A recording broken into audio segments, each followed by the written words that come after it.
1/4% दबाव के साथ खुलेंगे, गिफ्ट निफ्टी इंडिकेट कर रहा है। तो ये on the trout third trading session हो जाएगा। क्रिसमस का कलर एंजॉय कर रहा है बाजार, और क्या। 50-60 पॉइंट दबाव। हॉर्माज बगल में बैठे हैं, ग्लोबल मूड ये मैप करके बताएंगे आपको। वीरू बताएंगे कैसे निफ्टी बैंक में आज वेडनेसडे के दिन हमें स्ट्रेटेजाइज करना है, और कंचन बताएंगे आपको सारे इंपॉर्टेंट स्टॉक्स इन न्यूज। कहा भैया लाल टाई पहन ली, का मूड अच्छा नहीं है का? हाँ, मूड अच्छा नहीं है, मूड अच्छा नहीं है। आपने लाल शर्ट पहनी हुई है, मुझसे ज़्यादा तो आपका खराब है ना? स्क्रीन देखे खराब ही हो जाता है, क्या करें। नहीं, लेकिन मैं फेस्टिविटीज के मूड में था, स्क्रीन विन ठीक अपनी जगह। चलिए ग्लोबली मूड दिखाता हूं, उसके बाद आता हूं हॉर्माज से बातचीत करते हैं। लाइए पूरे एशियन पीयर्स दिखाइए अपने। गिफ्ट निफ्टी दिखाई रहा है, थोड़ा सा सल्क करेंगे, 1/4% दबाव में हम खुलेंगे। एशियन पीयर्स मिला जुलाई रुझान है। कल यूएस का हैंडओवर फिर दिक्कत में था। दिक्कत मतलब बड़े इवेंट से पहले हॉर्माज कह चुके हैं कॉशन का अंडरटोन है। तो कल 1/3 से 2/3% दबाव के साथ फिर से कामकाज हुआ। आज सुबह के फ्यूचर्स कुछ नहीं कर रहे, फ्लैट हैं उस इंपॉर्टेंट आउटकम से पहले। उनके सेशन के दौरान वो आउटकम आ रहा होगा।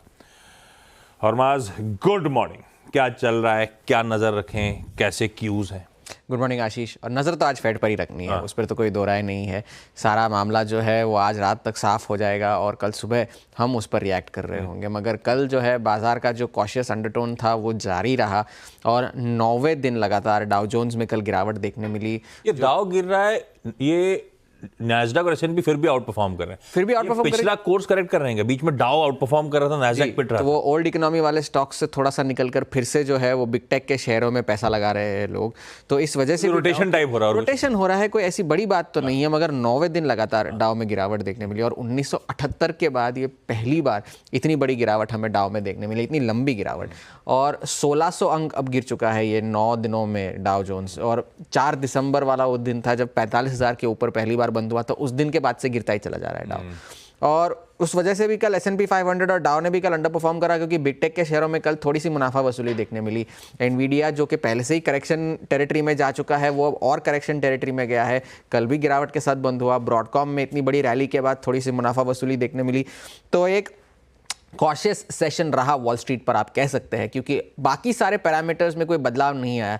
10 ईयर की जो यील्ड है वो अभी भी 4.4% पर ही है। डॉलर इंडेक्स भी जस का तस है, कोई बड़ा बदलाव हमें वहाँ देखने तो नहीं मिला। कल मैक्रो डेटा तो आया काफ़ी सारा। रिटेल सेल्स आए आंकड़े यूएस में, और 0.7% का आंकड़ा आया, 0.6% के अनुमान थे। और इंडस्ट्रियल प्रोडक्शन जो है वो तीसरे महीने लगातार गिर कर आई है, तो 0.1% की गिरावट आई, जबकि अनुमान जो था वो 0.3% की ग्रोथ का था। तो ये मैक्रो डेटा निकल कर आया। और फेड को आज निर्णय लेने से पहले बहुत सारे फैक्टर्स कंसिडर करने हैं, क्योंकि जो अर्थव्यवस्था की हालत है वो एक डायरेक्शन में नहीं है, मिले जुले संकेत है। क्योंकि महंगाई का जो आंकड़ा है वो अभी भी 2% से काफ़ी दूर है, 2.7% का आंकड़ा आया था। मगर फेड जो गेज देखता है वो PCE देखता है, प्राइवेट कंजम्पशन जो है वो, जो मगर उसका डेटा जो है वो शुक्रवार को आएगा। पिछले महीने का जो डेटा आया था वो सितंबर के मुकाबले बढ़कर आया था, 2.3% आया था अक्टूबर के महीने में।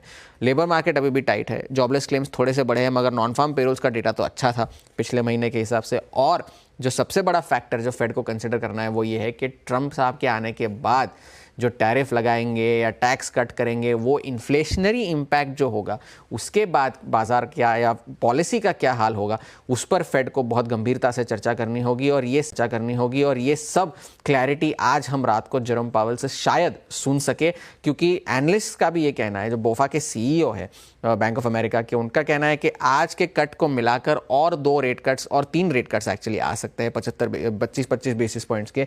और मॉर्गन स्टैनली ने ये कहा कि जो रिटेल सेल्स का डेटा है जो अनुमान से बेहतर था, वो अब ये केस बढ़ा रहा है कि जनवरी में फेड ब्याज दरें ना काटे। और ये बहुत सारे एनालिस्ट का कहना था कि फेड की कमेंट्री शायद ऐसी हो कि वो बाजार को तैयार करे कि आने वाली पॉलिसी में ब्याज दरें नहीं कटेंगी।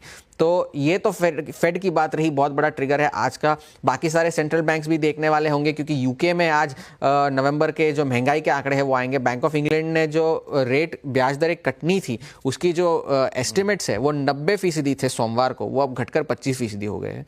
तो उस पर नज़र रखनी होगी। उनका भी निर्णय कल आना है। बैंक ऑफ जापान का निर्णय कल आना है। चिली के सेंट्रल बैंक ने तीसरी बार लगातार 25 बेसिस पॉइंट्स अपनी ब्याज दरें काटी है, तो वो है। ब्राज़ील में थोड़ी सी संकट जारी है क्योंकि जो उनकी करेंसी है रियाल वो अब एक ऑल टाइम लो पर आ गई है और उसकी वजह से सेंट्रल बैंक ने काफ़ी सारे इंटरवेंशंस किए हैं, बॉन्ड्स बेचे हैं। $3 बिलियन तक के बॉन्ड्स उन्होंने कल बेचे और ये चौथे दिन उन्होंने ऐसा किया है इंटरवेंशन। और बैंक ऑफ जापान पर भी नज़र रखनी है क्योंकि उनका भी निर्णय कल आना है। और येन जो है वो थोड़ा सा कमज़ोर होते होते अब 154 के स्तर तक पहुंच गया है डॉलर के मुकाबले, तो वहाँ पर भी शायद सेंट्रल बैंक के इंटरवेंशन की आशंका है। तो येन, बैंक ऑफ जापान पर नज़र रखने की ज़रूरत है। ये सारे सेंट्रल बैंक्स को छोड़कर एक खबर हमें ये देखने आई कि निकाय ने रिपोर्ट किया है कि निसान और होंडा दोनों एक मर्जर प्लान कर रहे हैं टोयोटा का मुकाबला करने के लिए। तो ये रिपोर्ट निकल कर आई। अभी भी टॉक्स प्रिलिमिनरी लेवल पर है, अब तक कोई डिसाइसिव बात निकल कर नहीं आई, मगर जो एडीआर्स है, निसान का एडीआर जो है कल 12% चढ़कर बंद हुआ, तो वो हमें वहाँ एक नज़र रखने की ज़रूरत है। मगर हैंडओवर थोड़ा सा कॉशियस है। फेड कमेंट्री क्या देता है वो सबसे बड़ा ट्रिगर होगा बाजार के लिए।